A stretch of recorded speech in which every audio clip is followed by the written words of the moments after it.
This channel does not promote any violent, harmful, or illegal activities. All content provided by this channel is meant for an education purpose only. লোকসভার আগে বড় সিদ্ধান্ত supreme কোর্টে নির্বাচনী bond অসাংবিধানিক জানিয়ে নির্বাচনী বন্ড অসাংবিধানিক এই বিষয় নিয়ে শীর্ষ আদালত জ্বালিয়ে দিল 2019 থেকে এখনো পর্যন্ত নির্বাচনী বন্ড নিয়ে কত অর্থ পাওয়া গিয়েছে সেটা প্রকাশ করতে নির্দেশ দেওয়া হলো এসবিআই কে। আমাদের প্রতিনিধি জ্যোতিপ্রিয় রয়েছে আমাদের সঙ্গে।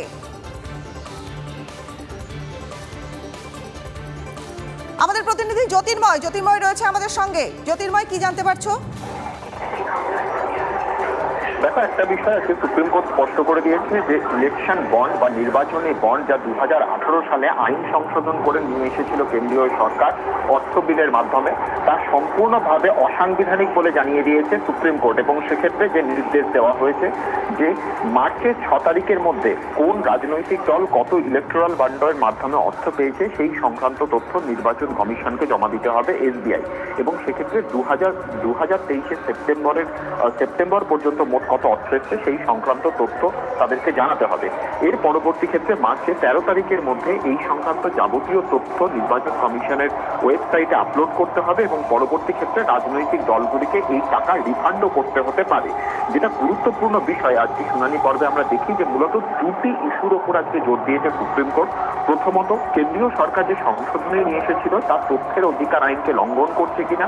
দ্বিতীয়ত, এই ধরনের অনিয়ন্ত্রিত কর্পোরেট ফান্ডিং স্বচ্ছ নির্বাচন প্রক্রিয়াকে কোনোভাবে লঙ্ঘন করছে কিনা বা স্বচ্ছ নির্বাচন প্রক্রিয়া হওয়ার ক্ষেত্রে প্রতিবন্ধক হচ্ছে কিনা। প্রথম বিষয়ের ক্ষেত্রে প্রধান বিচারপতি স্পষ্টভাবে জানিয়ে দিয়েছেন যে নির্বাচন প্রক্রিয়ায় সব থেকে গুরুত্বপূর্ণ অংশ হচ্ছে রাজনৈতিক দলগুলি। ফলত এই রাজনৈতিক দলগুলি কে কোন জায়গা থেকে ফান্ডিং পাচ্ছে তা নির্বাচনে নিজেদের ভোটারদের নিজেদের পছন্দ ঠিক করার ক্ষেত্রে গুরুত্বপূর্ণ নির্ণায়ক ভূমিকা হতে পারে। এবং সেই কারণের জন্যই তারা স্পষ্টভাবে জানিয়েছে যে এই তথ্যের অধিকার আইন যে রয়েছে তা জানা, তথ্যের অধিকার আইন অনুযায়ী সেটা জানা অত্যন্ত গুরুত্বপূর্ণ। দ্বিতীয় যেটা গুরুত্বপূর্ণ বিষয় তা হচ্ছে যে এক্ষেত্রে অর্থ এবং ভোট দুটোর মধ্যে একটা সুনির্দিষ্ট নেক্সাস রয়েছে। অর্থাৎ এক্ষেত্রে নির্বাচন কমিশন তারা স্পষ্টভাবে, কিন্তু যদি তাদের কাছে কোনো তথ্য না থাকে তাহলে কিন্তু একটা বিষয় স্পষ্ট হয়ে যাবে যে পলিসি চেঞ্জের ক্ষেত্রে যারা অর্থ দিচ্ছে তারা পরবর্তী ক্ষেত্রে কেন্দ্রীয় সরকারের বিভিন্ন পলিসি চেঞ্জের ক্ষেত্রে ভূমিকা পালন করতে পারে, অর্থাৎ নির্বাচন প্রক্রিয়াও বিঘ্নিত হতে পারে। অর্থাৎ পুরো সমস্ত বিষয়গুলিকে মাথায় রেখেই এই নির্বাচনী বন্ডের যে আইন সংশোধন তাকে অসাংবিধানিক বলে জানিয়ে দিয়েছে আজকে সুপ্রিম কোর্ট। ধন্যবাদ জ্যোতির্ময়।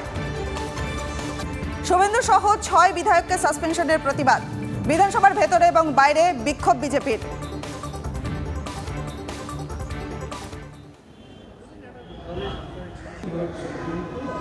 দেখতে পাচ্ছেন একই সঙ্গে দুটো ছবি, একদিকে সন্দেশখালীতে পৌঁছে গেছেন অরুণ হালদার আর পাশাপাশি দেখছেন কাকদ্বীপে বিজেপির বিক্ষোভ মিছিল চলছে।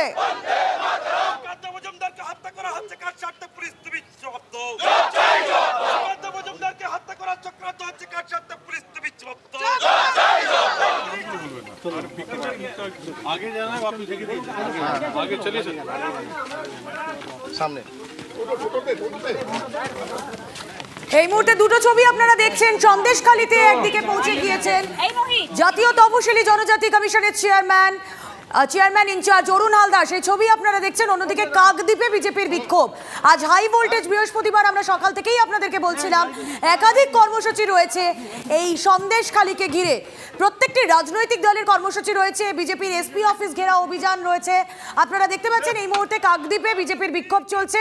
সন্দেশখালী ইস্যুতে অল আউট বিজেপি তার বলার অপেক্ষা রাখে না। সন্দেশখালীতে এসসি এসটি কমিশনের চেয়ারম্যান ইনচার্জ অরুণ হালদার তিনিও পৌঁছে গিয়েছেন, কথা বলছেন সাধারণ মানুষের সঙ্গে, গ্রামবাসীদের সঙ্গে তাদের কি অভাব অভিযোগ তা শোনার চেষ্টা করছেন। সেই ছবি আপনারা দেখছেন, সন্দেশখালীতে পৌঁছে গিয়েছেন এসসি এসটি কমিশনের চেয়ারম্যান ইনচার্জ অরুণ হালদার। অন্যদিকে কাকদ্বীপ বিজেপির বিক্ষোভ সেখানে চলছে। এই সমস্ত ছবি তার ডিটেল আপডেট আপনাদেরকে দেব আমরা।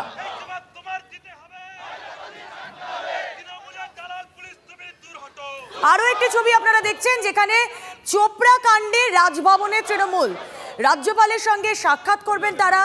চোপড়া কাণ্ডের রাজভবনের তৃণমূল বিএসএফ এর বিরুদ্ধে তারা অভিযোগ তুলেছিলেন এবং আপনারা দেখতে পাচ্ছেন কুণাল ঘোষের নেতৃত্বে চন্দ্রিমা ভট্টাচার্য রয়েছেন বীরবাহা হাসদা। তারা রাজভবন অভিযানে যাচ্ছেন। চোপড়া কাণ্ডে রাজভবনের তৃণমূল, অন্যদিকে কাকদ্বীপে বিজেপির বিক্ষোভ। ঘটনাবহুল বৃহস্পতিবার লাইভ অ্যান্ড এক্সক্লুসিভ ছবি আপনাদের সামনে তুলে ধরবো আমরা।